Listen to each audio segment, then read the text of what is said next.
Hey guys, it's Julia, and today I'm going to be doing the mid-year freakout tag.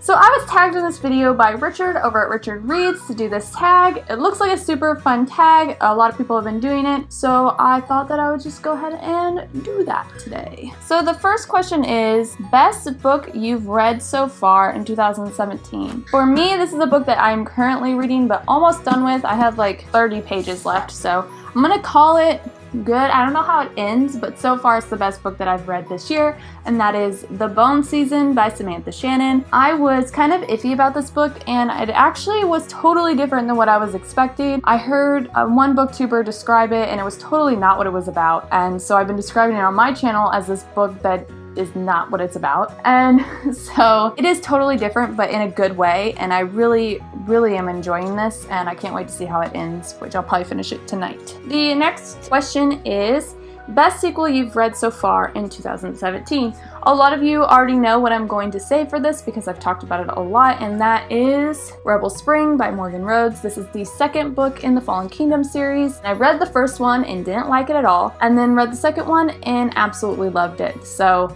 it is definitely a series that I will be finishing. Next question is new release that I haven't read yet, and that one is going to be Roar by Cora Carmack, and I actually received this in my fairy loot box as well as buying it, so I have 2 copies of it, and it is just a story that sounds very intriguing, and I really just can't wait to read it. It'll probably be one of my next reads here this month, which is going totally against my TBR, but whatever. You guys know how I am about my TBR.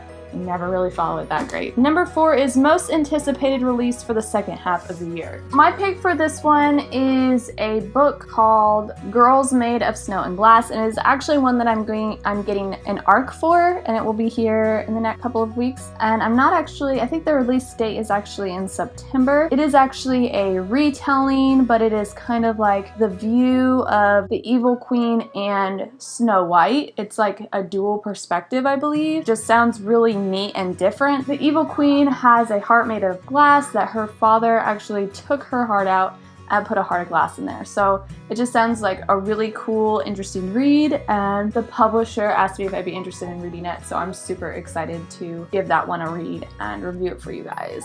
Next question is biggest disappointment. So for me, this is gonna be A Darker Shade of Magic by V.E. Schwab. It wasn't what I expected it to be. I really loved the concept, but overall I didn't really care for the story. It just really didn't keep me interested, and I had to force myself to get through it. But with that said, I am going to try to read the second book because I've heard the second and third books are way better. From experience, I mean, with the Fallen Kingdom series, like, I did not like Fallen Kingdoms, but I loved Rebel Spring, so I feel like maybe, because I feel like the concept of the story is so cool that there has to be more to it. I don't know. Next is biggest surprise. Okay, for some reason, I have this thing against contemporary novels. I don't know. Every time I'm gonna read a contemporary novel, I think, I'm probably not gonna really like this, but I love contemporary books. I'm admitting that to myself right now.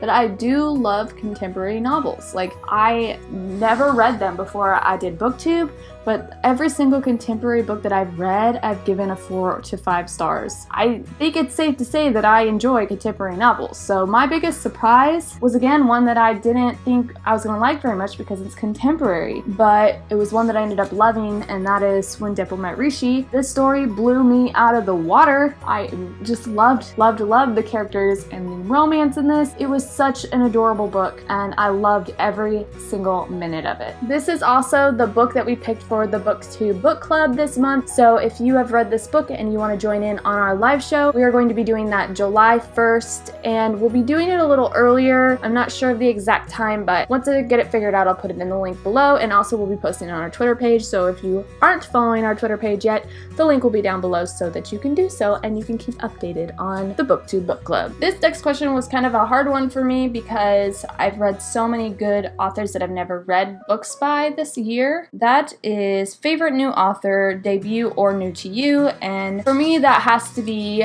Becky Abertally. I just adored this book. I'm going to actually pick up the second book here soon, and that will really tell me if I just love her, but so far her writing in this book was just awesome. Her characters were amazing. I could relate to so many of the characters in this book. I thought that she did a great job of putting diversity in here without it being like the main focus of the book. Next question is newest fictional crush, and that is a book that I already talked about, and it's gonna be Rishi and When Dimple Met Rishi because he's so sweet. Who would not love Rishi? I've never had a fictional like boyfriend or a fictional crush before. I mean, besides Reese, but come on, everybody loves Reese. Rishi in this book, he's such a sweetheart that I had to pick him because I knew after I read this book that I had a fictional crush and it was on Rishi. The next question is newest favorite character. And for me, that is going to be the Warden in the Bone season. I just adore his character. I think that he is super chill, and at the same time, he's like he's like under the radar badass. And I just loved his character. Next is a book that made you cry, and for me, that is going to be Saga Volume 7. The end of this was devastating, and I can't believe what happened at the end of this. And if you've read this, you know exactly what I'm talking about, and it just drives me crazy that I have to wait until next year to find out what is going to happen in this. Next is a book that made you happy, and honestly that is every single book that I've read. At some point during reading it, there's a part in it that has made me happy. All the books that I've read this year made me happy. Next is favorite book to film adaptation you saw this year. My pick for this isn't actually a book to movie adaptation. It's kind of like The World was a book, and that was the Harry Potter world. And then they came up with Fantastic Beasts, so that is my favorite movie, kind of book to movie adaptation, sort of, is Fantastic Beasts and Where to Find Them, which I watched last week, and I can't believe that I waited so long to watch it because I loved it. It was definitely my favorite movie that I've watched this year. Next is favorite video you have done so far this year. So my favorite video I've done so far this year is the playlist book tag. I had so much fun making that and kind of showing off my silly side at the same time. Most beautiful book you've bought so far this year. Okay guys, so if you know me, you kind of know that I am kind of a watercolor, like I love watercolors and the galaxy kind of stuff, so oh, what's my hair doing? That's not cute. And so this cover of this book, The Space Between the Stars, just caught my attention immediately when I saw it and read the description of it. It sounds amazing, so I had to pick it up. Last question is, what books do you need to read by the end of the year? Guys, there's just too many books that I need to read by the end of the year for me to go through all the books that I need to read before the end of the year. If you saw my bookshelf of shame book tag, you know that I have way too many books that I need to read. There's no way I'm gonna get through 150 plus books on my TBR, but I'm going to try to get as many done as possible. But as you all can see, I have a book buying addiction, so I'll probably have more books by the time the end of the year comes around. So that is it for this book tag. I hope you enjoyed it. If you did, please like and subscribe if you're not already. And also, I just wanted to let everybody know that I have only about 10 boxes left. So thanks for watching this video, and I will see you all next time. Thanks for watching.